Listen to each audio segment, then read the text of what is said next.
Hey YouTube, so this is part 2 of my series of teaching, well not teaching, but helping blind children with confidence.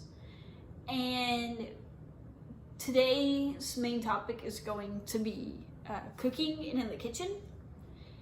And I would first like to say, if you haven't watched my video to the parents of blind kids, please do, because that video kind of is in a way everything in a nutshell, and the key with that video is the way that you act about your child and their blindness, and the expectations you set for them will be the expectations that they internalize. And so if you think Johnny and Sarah can't learn how to cook because they're blind, you know, hopefully once they get to be an adult, they'll realize that that's bull and they can in fact learn how to cook. But it's going to be more of an uphill battle for them. And please don't do that to your kids.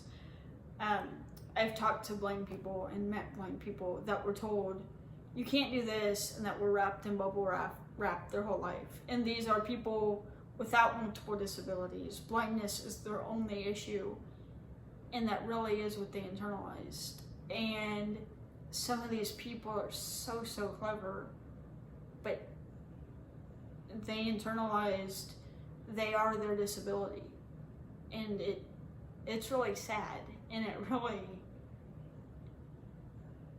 it's just sad. So please don't do that to your kids. Chances are, unless they have multiple disabilities, in a group home or a care situation might be in their best interest. Chances are they're going to live independently. And kids that are college age generally don't cook anyway. You know, they live off ramen noodle soup and whatever they can scrounge up, and that's totally valid. That's not a disabled thing. That's a everybody in my dorm thing, and that's cool. But you know, not knowing how to cook but feeling like you can overcome that and learn is very different between being petrified. And at some point in time, when my house gets set up more, I will show you how I do things. But as always, I'm not a professional. I'm not a teacher. I'm not even going to promise my ways are the safest or the best ways. I'm just going to eventually show you what works for me. But as far as building confidence, when your kid gets old enough to understand the oven is off versus on, or the stove is off versus on, let them feel inside of it. Show them, here's the bottom of the oven, here's, the hottest part. Show them where the boiler is at the top. Let them feel the oven racks. Let them pull them in and out. Let them just play with it. And I know that sounds weird, but if your kid can't visually see what something is like, it's very hard to conceptualize it without a hands-on experience. Let your kid feel the oven top, where the burners are and where the knobs are, even if they're not tactily labeled with bump dots yet. Just let them feel it. Show them what it sounds like when the burners have been lit and the burners are on. Really just get them comfortable. Obviously, you want every child to have a bit of cautiousness because it's hot, but you don't want them to be petrified. So let them experiment with it and feel it. Also, this kind of brings me to my next point. Let them feel kind of your kitchen appliances. Explain what each part does. And I know some things are sharp and some things you're going to have to be careful with. But even little kids, you can get but fake knives and things like that. But you really want your kids to really be able to grasp what things are like. If you can't afford it, take Braille measuring cups. If you can't afford it, no worries. You can teach your kid by size by putting the cups together, 1/3, 1/4.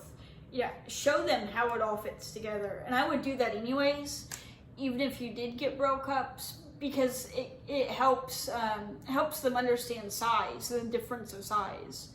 Because otherwise, that's very, very hard to conceptualize. You know, when they get kind of older, show them, here's how you use the microwave, here's what you do, very basic things. Popcorn is the first thing that I learned how to cook, because our popcorn button did not work. And popcorn, you pretty much listen to, you know, for the sound of the popping to be over. So as a little kid, that's something that, like, I learned how to do, and I was seriously the best person in my house at making popcorn because I did it several times a week. But get them to do basic jobs like that. Stirring, mixing, even pouring. Pouring is a great skill to start your preschooler off with earlier. Anything that you feel safe for your typical, you know, 2, 3, 4, 5-year-old to do. Let your blind kid do it. When it comes to cutting, you're probably going to be scared that they're going to cut themselves. And let me tell you, at some point in time, your kid probably is going to cut themselves. But are you seriously going to tell me you've never cut yourself? It happens.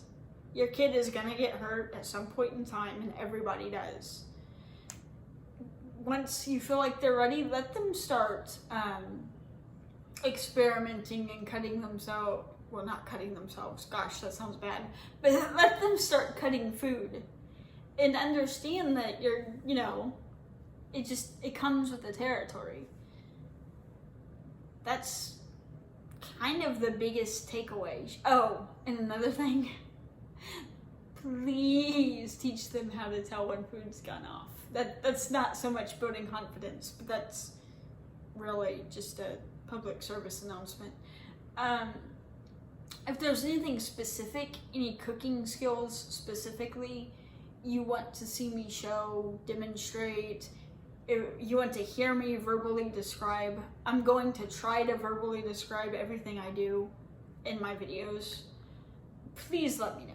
And I cannot tell you that I'm an expert. I'm not. Also, I am vegan, so any animal-based products I won't be dealing with, but there are other blind people out there who do. I'm sure they'll be more than happy to show you how to do things or to walk you through it. But honestly, whatever I can do, whatever you need help with, by all means, please let me know. As always, you can contact me in the comments of this video at blyndde1@gmail.com.